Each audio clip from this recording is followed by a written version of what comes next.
a bush pilot, aerobatics, warbirds, corporate jets. This is the new guy running the world's largest airplane owners association, AOPA. Let's find out more about him in the hangar. Darren, day one, you come into a brand new situation for you. What were the biggest obstacles? Well, there was the funniest big obstacle, which is I had been assured that it never snowed in Frederick anymore, and day one was 4 inches of snow, and there was no heat in the hotel that I was staying in. So that was sort of the biggest near-term obstacle. But otherwise, it was really just getting connected to the team, finding my way around the building, and there were a number of issues that we're working through, and I'd say the single most important one, and I'm hoping we'll talk about it here, is making sure that young folks coming into aviation know who AOPA is and know why we matter and know the role we play in their aviation journey. Absolutely. So that's actually what I wanted to bring up today, because I have a ton of friends. I'm 19. All my friends are going through college, coming to be pilots, and we all know of AOPA, but more of in the sense of, you know, you can have an AOPA membership, and AOPA offers scholarships for flight training and different things like that to pursue a career. But what else does AOPA do? Yeah, I think that's an opportunity, let's say, for us to tell our story more effectively. So you're right, we have scholarships, so if you're young and you're trying to get into aviation, that's great. We have a high school program, so if you're in high school, advocate to your school to use our 4-year program, it's free. But beyond that, once you become a pilot, we have a number of other things. We have career services, so if you're thinking about, I want to be an airline pilot, which is a natural thing for someone to think, right. It may be because that's the only profession they're even aware of, because most of us have flown on airlines. There's so much more out there, and so we help people navigate that journey. So cargo pilot, medevac pilot, aerial firefighting, flight instruction, and so on. And so if you're curious about all the avenues in aviation, we help make that journey accessible and easy.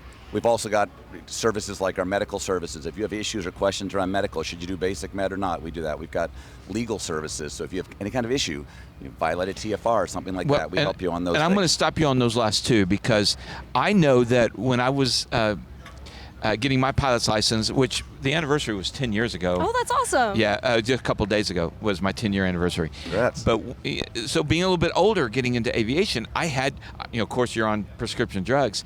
I became a member of AOPA during my flight training, and I called them, the medical line, and they were able to set me at ease on some of this stuff, and it was great. So yes, I've taken advantage of that, but further than that, I actually joined the additional legal PPS, Pilot Protective Services, which includes legal. Yeah, so I did that, and I had an incident, and it was great just being able to pick up the phone and call and talk to somebody. I love that program. Well, and it's $80 a year. All it takes is 30 minutes with an attorney, and you've blown way past. Oh yeah, that. It's a huge value, and I would say, I have no regrets about getting that, and I do renew it every year. And I, if you would imagine, I go down and sit and listen on calls on a pretty regular basis, and just understand what members care about and what questions they ask. And the medical questions that come in, having somebody on your side who's deeply engaged with the FAA and understands what the FAA cares about, someone who's advocating for you, giving you a step-by-step recommendation on how to navigate your journey with highly improved probabilities, let's say, of good outcomes like you experienced. I mean, it's hugely valuable in my mind. So you young people don't have to worry about medicine. But That's good. No, That's good. Well, what's interesting, they do though, because nowadays all these young folks have had, going through COVID especially, anxiety, depression, all of these things around mindful about basically, whether it's mental illness, various forms of that. And the FAA is just really now beginning to get their arms around that spectrum, and in some cases, absolutely you should be able to fly, and in others you can't. And our medical team helps those younger folks navigate that, and it's not a given that just because you've had some issues, you can't fly. There are ways to make it happen, and our team of professionals help you navigate that. All right. I interrupted you you were listing all this stuff, so you did medical and you did the legal. Continue on, though. Yeah, so then just from a safety perspective, obviously safety matters. We have the Air Safety Institute, where we go over accidents, both good and bad. Sometimes there's great outcomes. What can you learn from that? Obviously bad outcomes, we want to understand what happened and what can we learn from it. So a big part of our foundation dollars that people donate to us to help us do what we do go into educating the population so people can be safer. the whole thing about like mental health for the younger generations of kids Oh. has been a huge topic, especially like I'm in flight school right now, and that's actually one of the topics that we discussed in class was, you know, a lot of these people are coming in trying to get medicals, and a lot of people are afraid to go get medicals. I have a lot of people who are about my age that every time like their 1 year rolls around, they're afraid to go to their AME, and it leads to a lot of pilots like almost lying about what's going on in their life. So I'm glad that y'all are there to help that. Is that on the website? So all of this is accessible on the website? And we're redoing our website because, you know, one of the other big opportunities for AOPA is that, you know, our history, and we're, you know, basically 86 years now, since 1939 we've been going, and probably the single biggest asset we've had for so many decades has been our magazine. Right. And people who know AOPA Pilot and Turbine Edition and all of those things. Flight Training's the third magazine. The challenge is younger folks like you, Savannah, don't often read magazines, right? Right? You're on your phone, you're on Instagram, you're on YouTube, you're on all the different ways of engaging with the world, including websites, but even websites less so. And so a big part of our transformation is how do we make sure we're increasingly relevant in the digital world so that you can tap into AOPA, find everything we've got, get information you want through a medium that you're used to engaging with. That's awesome. Well, you bring up mental health issues, which has been in the forefront lately, a potential on Air India. We don't know yet. But then you have Mushroom Guys, and you've got all the different things like that. I know, I probably should treat it more gently. But German Wings on the serious side. What do you see is happening in aviation and the FAA medical as far as mental issues and the fact that especially 121 pilots are scared to death to say anything because they'll lose their livelihood? Yeah, I think that was the big, you know, least best kept secret was it wasn't like pilots were never sad. Right. But they made sure they didn't tell anybody. They definitely didn't tell their AME, which meant you had a bunch of people out there flying that really would have been better off had they been able to get some treatment. You have the German Wings example and others, and perhaps we'll see what happens with the India investigation, but Malaysia, the 370, all that. And so so what's really happening, Dr. Susan Northrup is our federal air surgeon. She's, I think, taken a huge step forward in her perspective on this really important area of medicine. She's hired a lot of psychiatrists and psychologists to help go through the special issuance applications, and they've taken a much more thoughtful view where there's a spectrum in a sense of there's some stuff that if you're dealing with this, you really should not be flying. Right. But just because you were sad, you know, 2 months ago, or just because you're on this medication or that, does not mean that you should not be able to fly.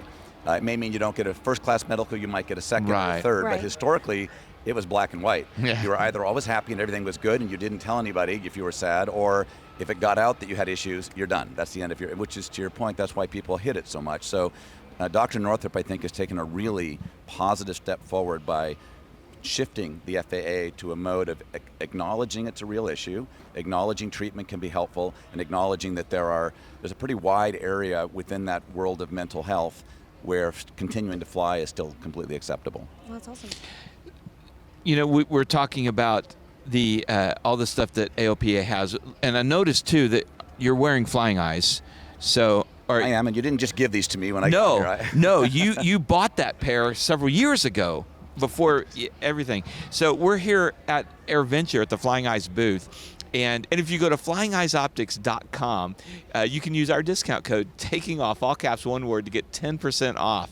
And these glasses are amazing. They are incredibly thin. They'll fit under headsets and helmets like no other. So make sure you visit that and use our discount code. Also, Clemens Insurance, Jerry there saved me over $1,000 when I switched my airplane insurance over to him. ClemensInsurance.net. They're brokers who go to bat for you, which is what they should do to the underwriters. So back to you, Darren. There's a few naysayers who go, "Oh, AOPA is just a bunch of, guys that are using our dues to fly corporate jets everywhere and blah, blah, blah." What would you say to them?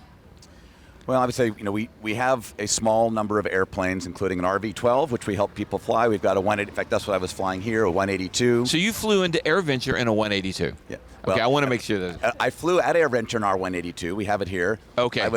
Because some people know how I got here. I got offered a ride in the back of a P-51 to get here, so to be fully factual. Okay. Well, that was not an AOPA I don't care who you are, that's a yes. That was exactly I would take the that answer. offer any day. I think that would have been a mental illness question on me. Right. So no, I chose that. So to be perfectly factual, I was lucky enough to arrive in the back seat of a Mustang. But yesterday I was flying our 182, and and a lot of how we get around. We have a 182. We do have an A36 Bonanza, so most of those amazing pictures you see on the magazine come out of the A36. So the majority of our flying is in that. We do have a small jet, an M2. Okay. I don't use that a lot. If I use it, it's because I have to be in 5 places in one day.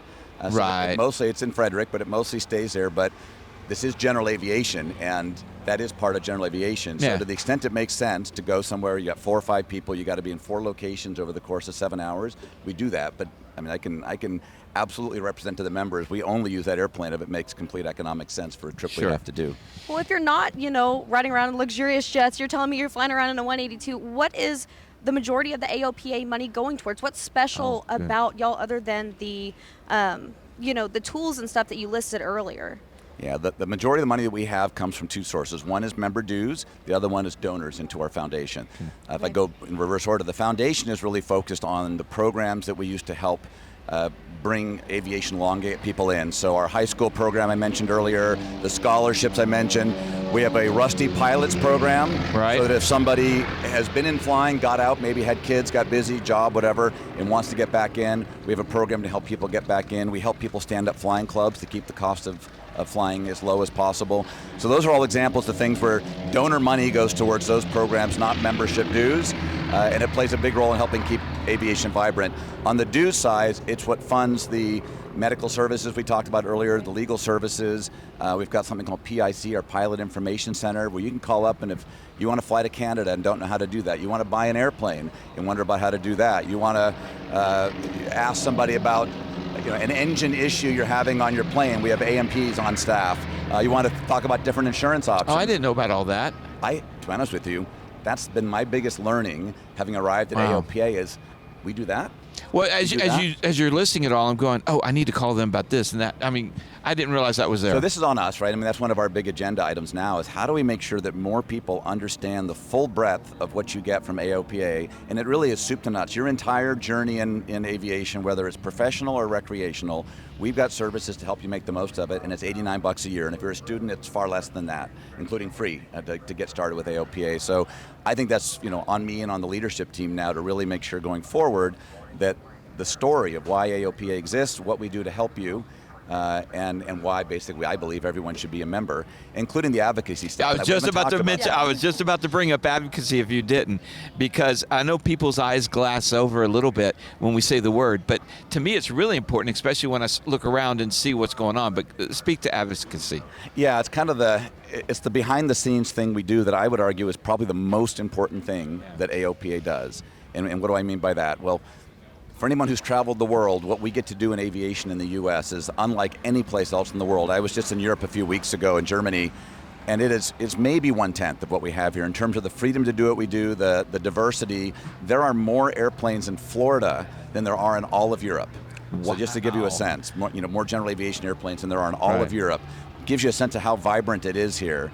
And that doesn't happen by accident. There are forces at work every day trying to shut that down in some form, whether it's a developer trying to turn an airport into a condominium complex, whether it's people concerned about the noise of airplanes or the music of airplanes, as we hear in the background, concerns about lead, all of these things. And so we go out and engage with senators, congressmen at the federal level as well as at the state and local level to advocate for general aviation. We tell the stories, the very true stories, as to why general aviation matters to this country. Well, that's really special, because I was talking to Dean the other day. I had no idea that aviation in other countries didn't look like it did here, because we're so used to it. And I think that, you're right, we do glass over like the opportunity that we have here, because I was talking to him about going to Aero, and he goes, well, it's a business professional. I said, business professional? We're over here at Oshkosh in shorts and a t-shirt, Hawaiian shirts, hanging out. I had no idea. And I think that that's so special to get people, advocate for general aviation, because, me personally, I'm thinking about maybe the business side of it. I love GA. If I could have my way about it, I'd never work for the airlines because of the community that's here at places like this. So it's so important that y'all are protecting that. Yeah, that's music to my ears. I put you on the spot here. Tell me about because I know you guys are behind the scenes making an impact in advocacy, but tell me a couple of recent wins. Well, boy, there's a lot. I would say if I go to the unleaded fuel one out in California, Reed Hillview Airport mandated, basically got rid of 100 low lead and mandated the use of an unleaded fuel that's on the market now. And that very few planes could use. that very few planes could use, that not everybody was ready yet, let's say, to make that transition. It had not been widely tested in the market. It had been tested by the manufacturer for a decade. So in fairness to the manufacturer, it wasn't like they just concocted it in their kitchen and put it out there. It's been widely tested. However, it had not been tested widely across the fleet. And so what's happened with that fuel is some of the users, seems to be around 10% or so, have had issues around paint staining or O-ring issues or fuel leaking and so on. And obviously the manufacturer needs to figure out what to do. How do you mitigate that? But the whole issue though is in that airport, people do not have any other option but to use that fuel or fly somewhere else to get their fuel. Right. And that's counter to the grant assurances. So to the specific question, the FAA is obligated to ensure that airports comply with grant assurances for the money they get. They were not, and so AOPA came in and filed a complaint, a Part 16 complaint, to force the FAA and the airport to engage and force the FAA to make a determination. And in this case, with all the pressure we put on them, they came up with a determination that in fact the airport was in violation of the grant assurance and has to put 100 low lead back in there. So that's one example recently that would not have happened were we not there. Okay, and on that, before we move on to another example, which I would love, 100 low lead, I hear about like studies in California where they're talking about, do they really, to me, when you look at the numbers, it's so minuscule, the parts per million of lead in the air, and I mean it's almost no effect, maybe even no effect. I mean, what are the studies really showing about lead versus no lead? Yeah, this is a tough one because there is a stat, and I think it's true. I've not personally gone out and vetted it, but it says we burn as much in a year, as much gasoline, and we put as much lead into the atmosphere in a year as the automotive industry did when they had lead in the tanks in 4 hours. So cars in the country burn in 4 hours what we burn in an entire year. So it is minuscule. However, to your question, the EPA will say the right answer is zero. Like there is no amount of lead where, hey, as long as it's below a certain number. So you're dealing with that, and that and they have lots of studies that will confirm that. So I don't personally think that's the right battle to fight for another reason. There's only one producer of tetraethyl lead. There's apparently someone over in China that makes it, but I'm not sure we want to be dependent on a sole source supplier in China these days. Also quality questions and things. So we have one producer that produces a tetraethyl lead for the entire world, and that's what's used to make 100 low lead. They want out of the business. They know that we have set 2030 as a goal as a country to get to an unleaded alternative to 100 low lead, and so they've agreed to stick to it until at least then, and probably a couple years beyond that.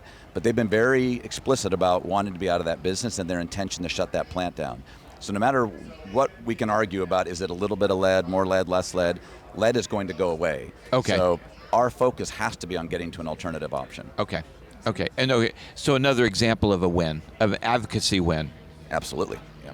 No, I'm saying give me. I think that's a good win because just a lot of the debates on why are we doing this? Someone should just poke the EPA in the eye and let's stop. It's like, right. You know what? No, because it's going to go away. And by the way, I have a little airplane. I have a Sea Ray I fly, a little Rotax-powered Sea Ray. If I burn unleaded fuel in it, I can go 100 hours between oil changes. If I burn 100 low lead, it's 25 hours. Oh. Because the low lead fuel has so much more contaminants and more wear metals that come out of it versus unleaded fuel. So I thought the lead helps soften everything. Yeah, everyone thinks it's a lubricant and somehow keeps the engine running longer. It doesn't. And so so it's an anti-detonation additive. So lead helps on the detonation side, and that is really the core of the journey they're on, is to find an alternative chemistry that has the same anti-detonation properties while not introducing new materials compatibility problems. So good progress there. Another one, though, to your question, is like ADS-B. Yes. ADS-B is a wonderful technology. I've got it in my airplanes both in and out. It's great to be able to have traffic visibility. It's great to be able to see weather hundreds of miles away for free. And so I wish everybody would have it. At the same time, it's not mandated, and there's certain parts of the country where I totally respect people's freedom to not put it in. However, increasingly there are uses of that technology that are creating apprehension among pilots to putting that technology in. So the collection of landing fees, automated collection of landing fees is an example. And to be super clear, it's not that airports aren't allowed to charge landing fees. The FAA allows them to charge landing fees. So I'm not advocating that landing fees should be zero, although I wish they were, but they are allowed to do it. They do need to be fair and reasonable, and this is where I do have real issue with landing fees around the country. Many airports, they're not fair and reasonable, so we'll take that on. But the bigger issue is the ADS-B technology. It's a wonderful technology, and absolutely It is helpful in collecting landing fees. However, that comes at a cost. It comes at people being concerned about utilizing the safety technology for the purposes it was intended. So that's why we're against ADS-B for landing fees. It's not against the companies that do it, it's against the fact that it creates an incentive to not To be unsafe. To be unsafe, basically. That sounds shady because pilots are going to want to turn it off, and that's a safety feature. And so why not utilize that safety feature? Pilots shouldn't be in fear of using our advanced technology. And we don't have the something like that. transparency. So I see it someday when if you wanted to say, I am willing to let my ADS-B data be used to charge me fees and make it simpler. Like a terms of conditions kind of fine, type thing. but as long as you had the choice today, you don't. You don't Right. know, you'll land, you'll get a bill some weeks later typically, and you didn't realize that your ADS-B signal going out was what was allowing that bill to be sent to you. So we're really about privacy and about transparency and making sure that this technology doesn't end up being used, particularly without your authorization, to do something that creates a disincentive to use it for the main purpose it was created for, which was safety. Didn't the FAA, wasn't there something about when ADS-B was mandated that it could not be used like this? Wasn't there something about that? There was a conversation for sure. It couldn't be used for this. However, that part wasn't documented. So nothing categorically for enforcement action. It is. It's actually in last year's FAA reauthorization bill. The FAA cannot use ADS-B to initiate enforcement action. And Right. I've had multiple meetings, including with the deputy administrator at the FAA, and have had it confirmed all the way up to that level that is absolutely the message inside the FAA is let's not do that for the exact same reason. The last thing they want to do is be going after some infraction and using ADS-B as the means for that, recognizing that then just creates yet another incentive Right. or disincentive really to utilizing Right. that technology. So I guess my question for you is, as far as AOPA, you'll have the advocacy where y'all kind of represent the GA community in issues like this. What, for you as president now, what's your next steps to address this issue? So how is AOPA going to kind of step in and try to help get this, Yeah, so we solved? work at the national and the state level. So Montana already introduced and passed legislation that makes it illegal to use ADS-B technology for the Yay. collection of fees, not just landing fees, but any fees for aircraft under 9,000 pounds. So it started there, and we were behind the scenes working with them and supporting them in that. Minnesota's looking at this now as well. Pennsylvania's looking at this as well. Utah's looking at this. And so although that's happening at the state level, and we support them with by showing up to meet with legislators and advocating for the logic as to why, right? But we're not anti-business, we're pro-safety, and that's why. But then at the national level, we will work with senators and congressmen to help advocate for the same kind of outcome with the language around, do we really want a patchwork of 50 different versions of this legislation? Wouldn't it be better as a country to have one common approach? So we're on Capitol Hill every day, and the good news for us, unlike Europe and other parts of the world, we have a lot of congressmen and senators who love aviation. They are pilots or someone in their family are pilots, and so we work hard to work with them to advocate on our collective behalf to put in place legislation that helps us. Oh, that's awesome. So do you have a good picture now of what AOPA does? Yes, because I had no idea. And, I think that it's so great because I had an AOPA membership as, the one that was free for kids under 18, and I didn't even know any of this existed.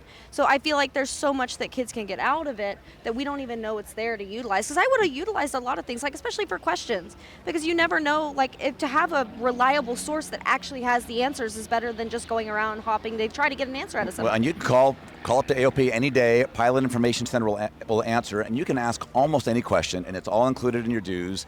And so, it's 1-800 everything pretty much with with aviation. So that's awesome. It's on us to help more people like yourself know what we do. That's awesome. All right, we talked to AOPA. Now let's turn it to Darren Pleasance.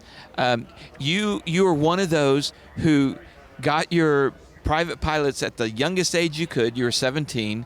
You entered a career of looks like 135 or flying corporate jets. 91 and 135. But then you left it, and I'm curious why. Yeah, so the good news is I never really left it, but Okay. I'll tell you that what that distinction is. So I basically flew for a living until I was 30, 31, and that included corporate jets, that included Part 135 stuff and Navajos and Twin Cessnas. I went to Alaska, became a bush pilot up there for a season. Okay. I towed gliders. I was a flight instructor, of course, all the way through, multi-engine instructor, all of those things. And that was till I was 31, desperately wanted to be an airline pilot, and it just wasn't in the cards. They were just going bankrupt over Braniff, names you wouldn't even recognize, Braniff, Eastern, Pan Am, TWA, all these, and they were constantly furloughing pilots. And so I was, even though I had thousands of hours, it just wasn't in the cards. And so I decided to go to business school for 2 years, kind of burned 2 years so I could then get an airline job. But while I was there, I discovered a bunch of different really interesting career paths that intrigued me intellectually, one of which was management consulting, where you work with giant companies around the world, and I managed to get hired by a good firm, moved to Boston to work with them. Okay. So that became my job, and I ended up going to Google and another company called Cisco Systems. But the aviation part Small of all little company, yeah. Small the companies. aviation part of all this was that all the way through, aviation was part of that. So when I was in Boston after business school, I had always been an aerobatic instructor since I was a kid. I went out to Hanscom Field, and Michael Goulian was there. Oh, wow. Was looking for flight instructors, and so he hired me to become one of his instructors. So I taught While for you were Michael. still That's doing all awesome. that. Yeah, so I had my day job, which frankly allowed me to buy a house and pay for certain things. But the weekends were always about going out and flying fun airplanes. I got into competition aerobatics. I ended up becoming president of the Northern California Aerobatic Club. So again, still traveling the world doing my business job, weekends, competition aerobatics. That's what exposed. I built the Northern California Aerobatic Club into the largest chapter in the country. Got the attention of Tom Poberezny. He asked me to join first the IAC board and then the EAA board. So I've been on the EAA board for 14 years now. Oh, wow. And so and I ended up moving to Oregon. I bought a twin Cessna to begin with, and I used it to commute to work in California, which were Google and Cisco and these guys were. So I've been flying multiple times per week for the last 40-something years at this point now. Even though you're right, I made a professional transition into business. Aviation has been the foundation all the way through, nonstop. Fair That's enough. really inspiring. I mean, me personally, I started flying really, really young, just like you. And I'm thinking about, getting into aviation management, aviation business, because I'm starting to realize, as time goes on, that maybe I don't want to end up an airline pilot. Well, if I could make one plug for exactly that reason, I think personally everyone should get tailwheel time would be my, and some form of upset recovery, aerobatics if you want to go that far, I think it's great, but that's been the one single biggest differentiator. As I would go for job interviews, I had so much tailwheel time, and even if I was going to fly a twin Cessna, the fact that I had done so much tailwheel work just differentiated me, and for sure it makes you a better pilot, so it opened up a ton of doors. And then the second point I'll make is that there's so much in aviation. So airlines are great. I'm not at all anti-airline. I desperately wanted to be one.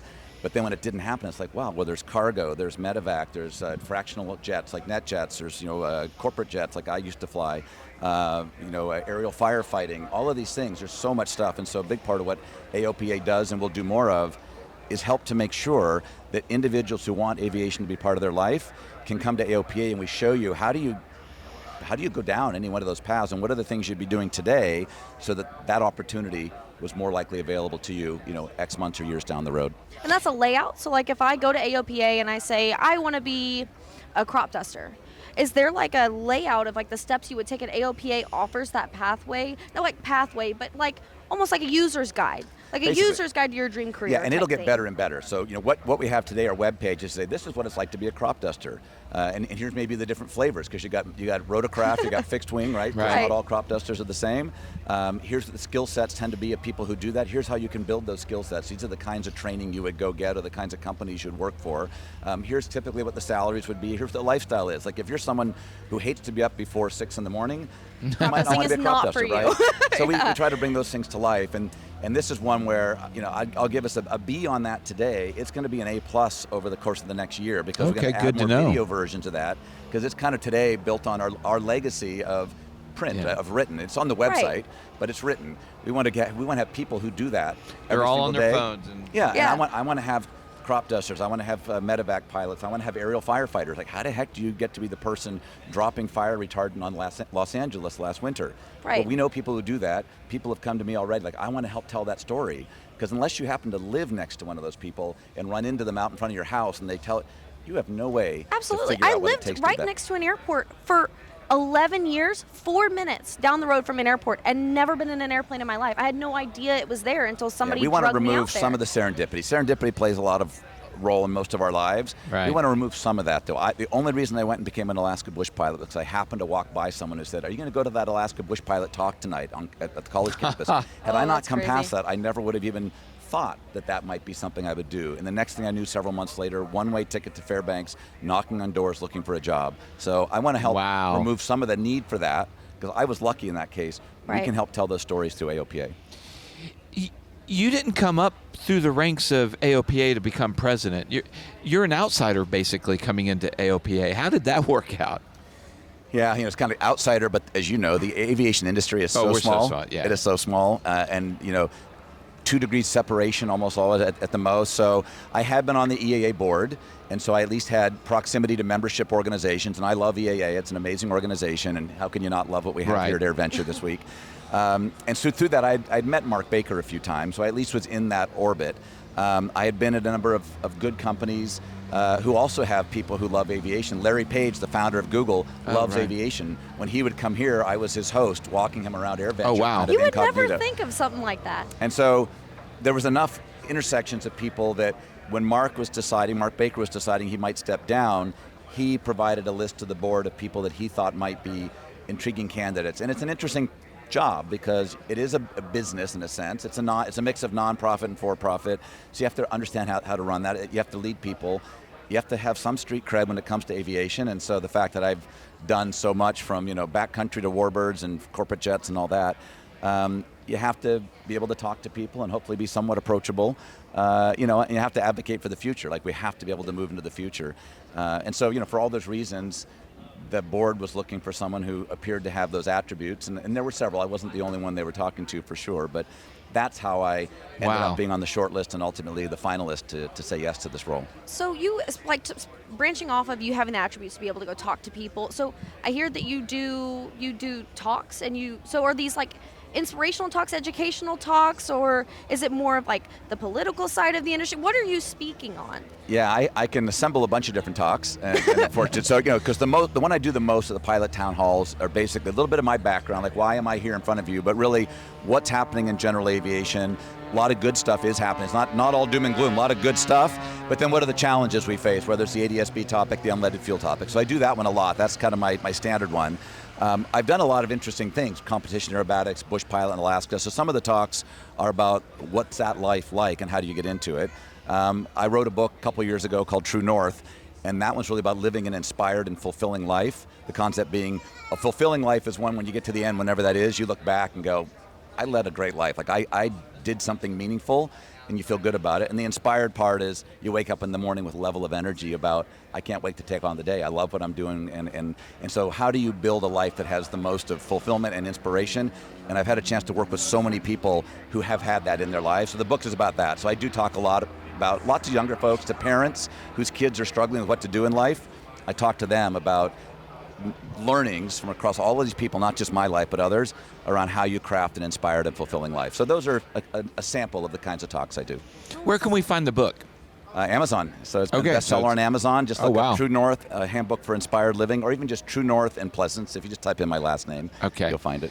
Well, Darren, thanks so much for coming and sharing with us about all that. I learned a lot. I did too. I had no idea the extensiveness of AOPA. So thank you guys for the opportunity, because as you both brought to light, AOPA does a lot more than most people know. That's on us, right? We got to get out and tell the story. It's not someone else's fault they don't know what we do. So that's a big part of our mission, is to get out there, do it through more digital media. We're not going to ditch the magazine, because it's a great magazine and a lot of our members love it, including me. So it'll be Magazine Plus, but the whole goal is make sure we reach those younger folks in particular so they know all the opportunities general aviation provides.